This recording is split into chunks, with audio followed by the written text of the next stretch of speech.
The man accused of murdering Charlie Kirk now has a lawyer, and he'll be back in court soon as he faces the possibility of the death penalty if convicted.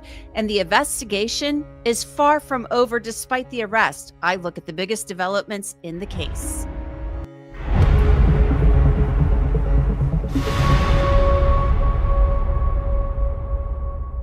Welcome to Crime Fix. I'm Angenette Levy. It's been a little more than 2 weeks since Charlie Kirk's life was taken by an assassin's bullet. 1 minute, Kirk was speaking to a big crowd on the campus of Utah Valley University in Orem, Utah, and the next, he was gone. Shot in the neck. His wife, Erica, said the doctor told her that Charlie Kirk died instantly. At his memorial service last weekend, tens of thousands attended. A video showing Kirk in his final moments played. Wow, look at that. Beautiful. And that was just part of that video. And it wasn't long after that Kirk's life ended and a manhunt began. There were false starts as far as arrests go, but then a possible shooter was identified through surveillance video.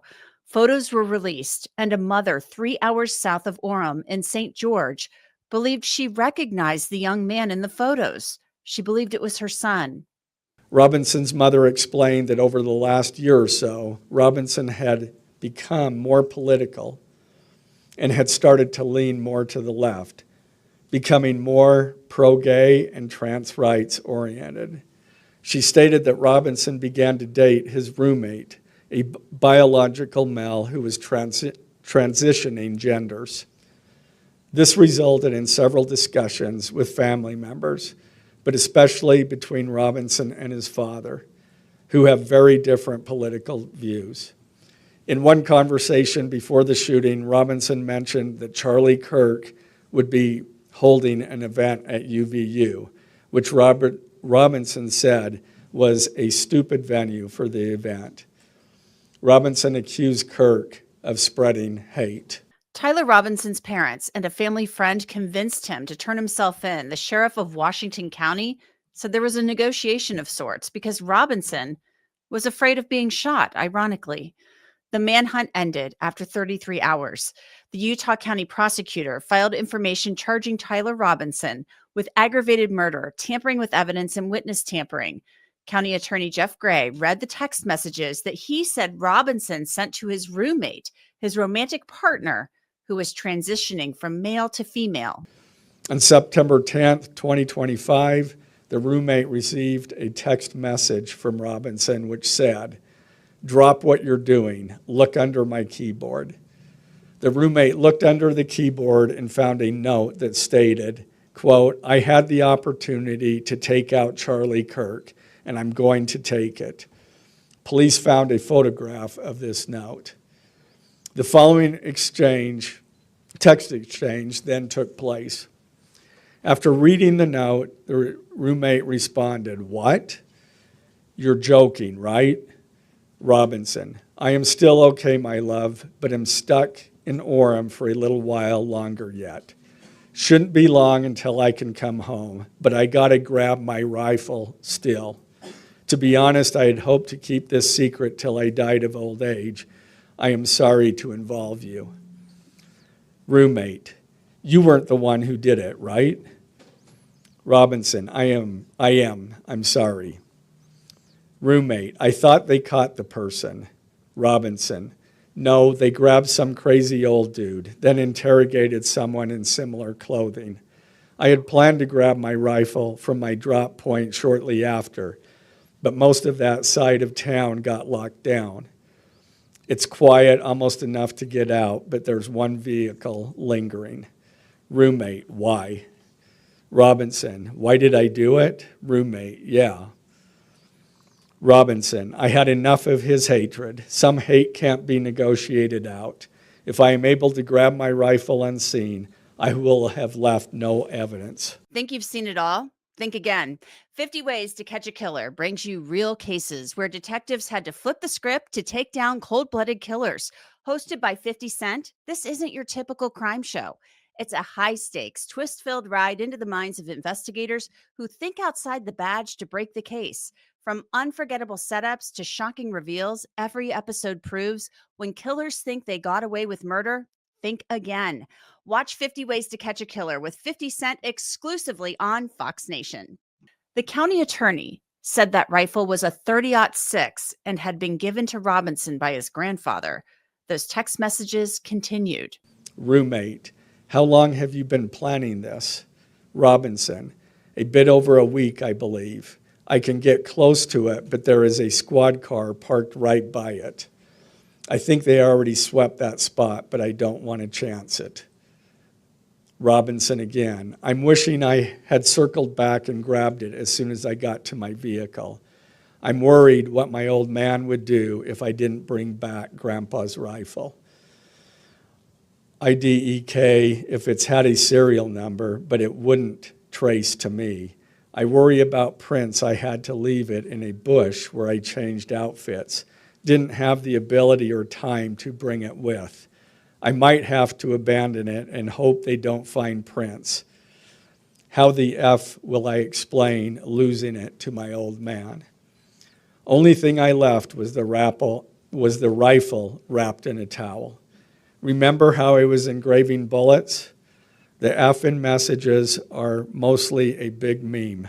If I see notice bulge UWU on Fox News, I might have a stroke all right. I'm going to have to leave it. That really effing sucks. Judging from today, I'd say Grandpa's gun does just fine, IDK. I think that was a $2K dollar scope. Wink, wink. Robinson again, delete this exchange. Again, Robinson, my dad wants photos of the rifle. He says Grandpa wants to know who has what. The feds released a photo of the rifle, and it is very unique. He's calling me, RN, not answering. Robinson, since Trump got into office, my dad has been pretty diehard MAGA. Robinson, I'm going to turn myself in willingly. One of my neighbors here is a deputy for the sheriff. Again, you are all I worry about, love. That came from Robinson. Roommate, I'm much more worried about you. Robinson, don't talk to the media, please. Don't take any interviews or make any comments. If any police ask you questions, ask for a lawyer and stay silent. And we're going to talk a little bit more about those texts later on with Sky Lazaro. There are still many, many questions about what could drive a one-time straight A student and a college scholarship recipient to want to take a person's life. An arrest may have been made, but the investigation is still ongoing. It's far from over. The FBI has said that Robinson's roommate is cooperating. Last Sunday, FBI Director Kash Patel posted on X that every possibility is being investigated. Patel wrote, as the director of the FBI, I am committed to ensuring the investigation into Charlie Kirk's assassination is thorough and exhaustive, pursuing every lead to its conclusion. The full weight of America's law enforcement agencies are actively following the evidence that has emerged, but our efforts extend beyond initial findings. We are examining every facet of this assassination. We are meticulously investigating theories and questions, including the location from where the shot was taken, the possibility of accomplices, the text message confession and related conversations, Discord chats, the angle of the shot and bullet impact, how the weapon was transported, hand gestures observed as potential signals near Charlie at the time of his assassination, and visitors to the alleged shooter's residence in the hours and days leading up to September 10th, 2025. Some details are known today, while others are still being pursued to ensure every possibility is considered. Our primary focus is to complete this investigation and deliver justice. To protect the integrity of the investigation and subsequent prosecution, we cannot release every piece of information we have to the public right now. We will ensure every question is addressed at the appropriate moment. Regarding specific details, such as questions about the plane that allegedly turned off its transponder after departing from an airport near the assassination site, we can share updates when answers are confirmed. After interviews with the pilot in consultation with the FAA, we determined the transponder was not turned off. incomplete flight data in rural areas caused the apparent gap. The entire FBI mourns the loss of Charlie Kirk. We will not rest until justice is served, and our investigation into this assassination will continue until every question is answered. So right there, Patel is saying they're investigating every theory, probably just to run down every lead and every possibility to see what's true and what's not. Patel testified in front of Congress last week and said this about Discord, the messaging platform, whose spokesperson has said that Tyler Robinson didn't plan the crime on the site, but he admitted to the shooting after the fact. Take a listen. Reports have suggested that the FBI is investigating a broader network of groups that may have had some knowledge of the shooter's plans. Can you give us any details on that, following up what you already said in public? How's the FBI working to find other potential accomplices, folks who may have known about the shooter's plans, folks who may have encouraged him? Any update on any of that? So in terms of what we do for an interrogation perspective, we go and reach out to the family and community immediately. And we've conducted those investigations and interrogations with local law enforcement. And we're continuing to do that because those closest to the suspect are going to hopefully know the most about the suspect and his beliefs and his ideology. On top of that, unfortunately, it has been leaked that there was a Discord chat. And for those unfamiliar with it, it's a gaming chat room online that the suspect participated in. So what we're doing, we've already done, is serve legal process, not just on Discord, so that the information we gathered is sustained and held in a evidentiary posture that we could use in prosecution should it be decided to do so. And we're also going to be investigating anyone and everyone involved in that Discord chat. Okay, very good. I see the public reports that the Discord thread had as many as 20 additional users. It sounds like you're trying to run down all of that to see if that's accurate, who else may have been on that thread, what they may have known. Is that fair to say? It's a lot more than that, and we're running them all down. It's a lot more than 20? Yes, sir. And you're running all of that to ground? Every single one. Now, Erica Kirk, Charlie Kirk's widow, and now the CEO of Turning Point USA, the organization that Charlie Kirk founded when he was just 18 years old, spoke at his memorial service about the loss of her husband. On the afternoon of September 10th, I arrived at a Utah hospital to do the unthinkable, to look directly at my husband's murdered body. I saw the wound that ended his life. I felt everything you would expect to feel. I felt shock. I felt horror. And a level of heartache that I didn't even know existed. And there was a really unbelievable moment at this service where Erica Kirk, who's mourning the loss of her husband, Charlie, and she now has 2 young children to raise without their father, she offered incredible words of mercy and grace to his alleged assassin. That young man, on the cross, our Savior said,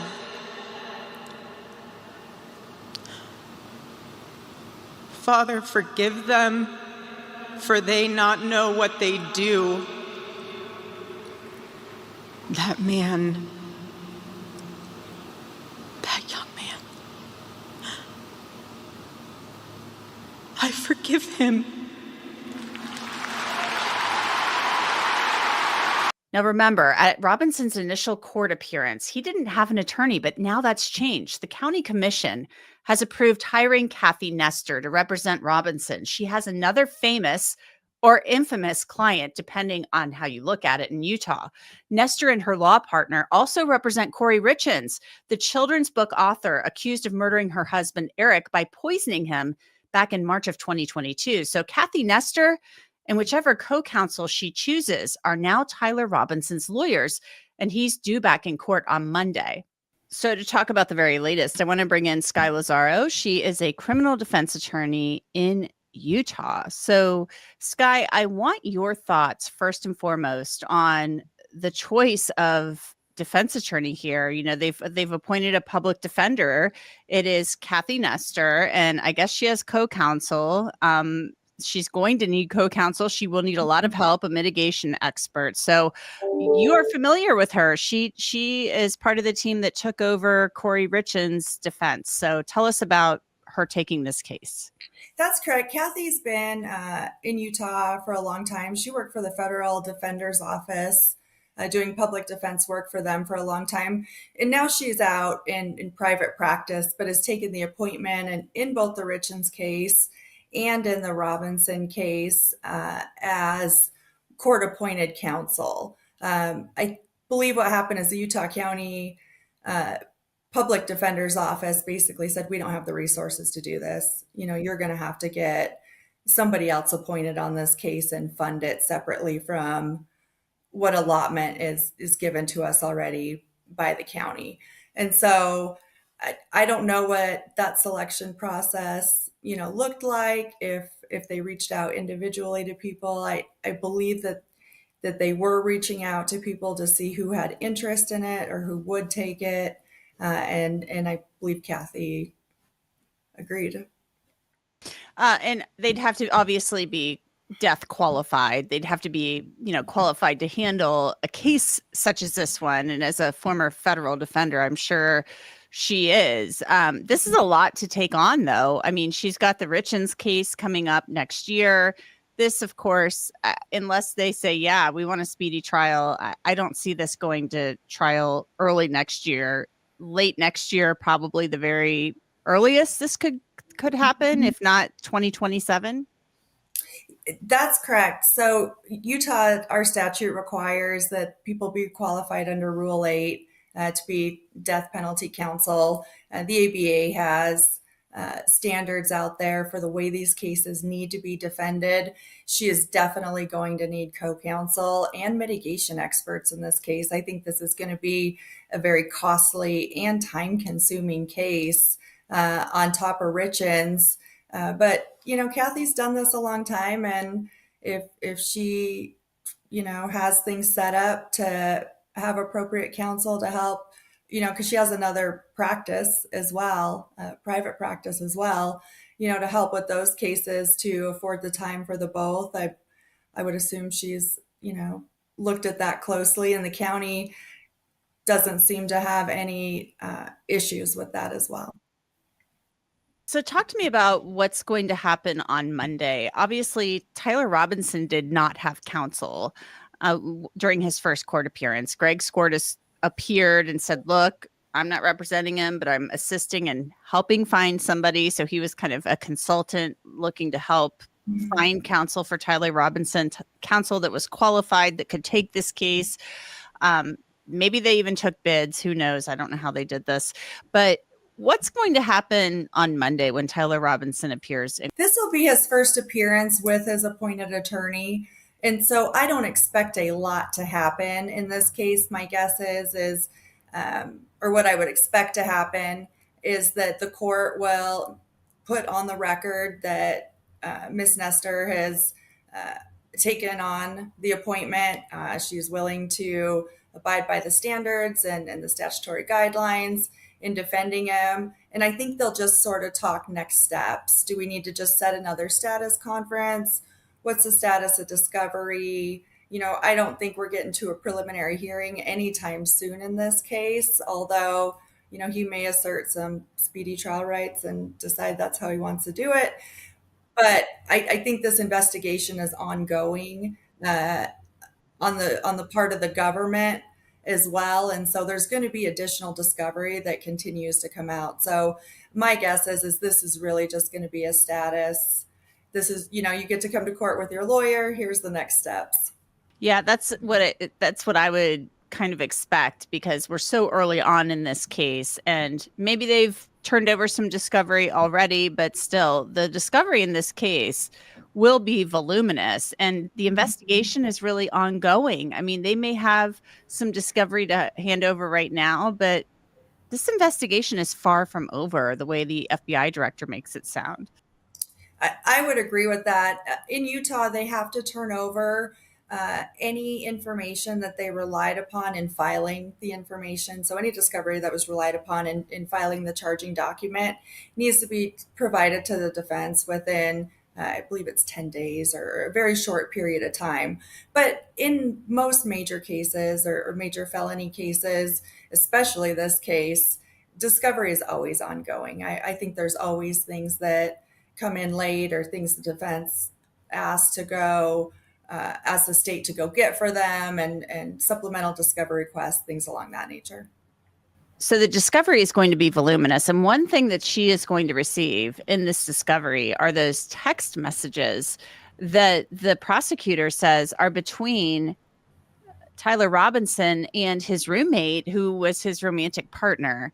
And these things read like a confession. It's very weird to me, Sky. I don't know. I mean, there's just something about them that don't sit right with me. And I don't know if it's because I just have a hard time believing that a 22-year-old texts his significant other and says all this stuff on text.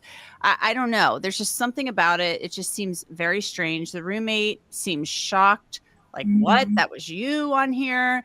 And he says, remember when I was engraving bullets? Like, that's just something people sit around and do. I don't think that's something people sit around and do.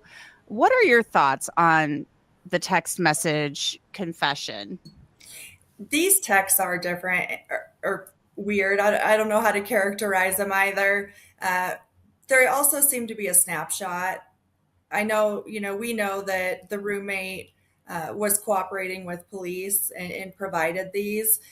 And so I think what we saw come out through the information is just a small snapshot of these. I agree with you. I don't think the roommate, at least based on these text messages, had no idea that any of this was going to happen, or even after it did happen, that it was him until, he said that, yeah, it was me, and then reacted with shock. I would hope that through this discovery process, they get a full download. They're at least probably going to get one of Tyler's phone. And they should get my guess is they'll go get the full text string between him and the roommate or anybody else he was communicating with about this incident as well, because they seem a little, I don't want to say disjointed, but they don't really make a lot of sense. That you just all of a sudden would be, I'm going to go do this and not tell anybody and not tell the people closest to me. And there may be other communications on other platforms as well that maybe the state wasn't even aware of at the time that they filed charges. So I think we're going to see more come out of that to kind of at least kind of build the picture of what it really was. We see text messages and communications used in cases all the time, and it's easy to take a snapshot and make it look maybe worse than it was or better than it was, without getting the full context of a conversation. I mean, but he literally admits to shooting Charlie Kirk. I think if those can be authenticated, and those, there's still the rules of evidence, if those are authenticated and those come in and you can't keep them out, which I don't think you can keep them out if they can authenticate them, those are really, really damaging text messages. I don't know how you get past them. It's an admission. Yeah, you're right about those text messages because those text messages are definitely disjointed. The ellipses on there, you can see that they're showing, okay, this is one group of text messages. Then we have another group of text messages, then another. It is concerning that the roommate, I guess, and he's 22 years old, but the whole thing about, well, there's been a lot made of, well, he didn't go to the police or the feds. They had to find him and interview him. But if he's cooperating, and they've been saying that the roommate is cooperating, I don't know if I expect really anything to come of this as far as the roommate goes, as far as charges go. Could be just a cooperating witness who was scared. And I don't think that they will charge him unless something else comes out or they become aware of more information. The fact that he didn't come forward right away, I don't think that is abnormal in cases. I see that all the time. And in cases where boyfriends, girlfriends, husbands, friends, they know what people have done and they don't come forward. Now, as long as they don't lie when police come and interview them and they tell the truth and cooperate, they're probably not facing obstruction charges. As long as they didn't do something to destroy evidence or somehow impede the investigation, simply not coming forward, I don't think would be grounds to charge someone. Although, I mean, this case, they may be more aggressive in it, but I would say in most cases, unless there's something more out there, I don't expect to see charges on the roommate just because he didn't come forward initially. They had to go find him. Let's talk about the possibility of federal charges now. That's been discussed. It sounds like the feds really, really, really would like to charge him. But Tyler Robinson, as far as we know, there's no allegation that he crossed state lines. He was from the St. George area. He drives up north to Utah County and allegedly kills Charlie Kirk. There's no, I'm trying to see where the federal part of this comes in. It could have something to do with if they find out that he used an internet platform to communicate with people about this. At this point, they're saying he only said after the fact that he did it on Discord. I'm not seeing anything that could be federal here just yet. I agree with you. And I think that's why we haven't seen a federal indictment come forth either, or even just a charging document. They're going to have to find something that's going to trigger federal jurisdiction, some sort of interstate commerce type movement. Now, if they go through his phone and it turns out there was a conspiracy or he was paid by somebody out of state, maybe then you can start to get there with individuals. But based on what we know, I don't see a federal murder charge coming, and I don't think that there's grounds for it based on what they have, or at least what we know in the press right now on this case. I do know that they would probably really like to get him charged somehow, but if the state's going to pursue the death penalty, and Utah County has been very active in filing death penalty cases, I think you're just better to let the one prosecution run. If you were concerned that the state wasn't actually going to pursue death penalty or was going to cave on it, maybe then you find a way to charge them federally too. But, at this point, as much as I think they'd like to for political reasons, I agree with you. I don't think that they have the facts to support it right now. Right now, I'm not seeing it, but we should just wait and see what comes of it. You never know what they could turn up, I guess. They say it's an ongoing investigation, but right now I don't see it. Sky Lazaro, we'll stay tuned. Thank you so much. Yeah, thank you. Tyler Robinson is being held in the Utah County Jail without bail. He'll be back in court on Monday, and Law&Crime will have that appearance covered for you, so stay tuned. That's it for this episode of Crime Fix. I'm Angenette Levy. Thanks so much for being with me. I'll see you back here next time.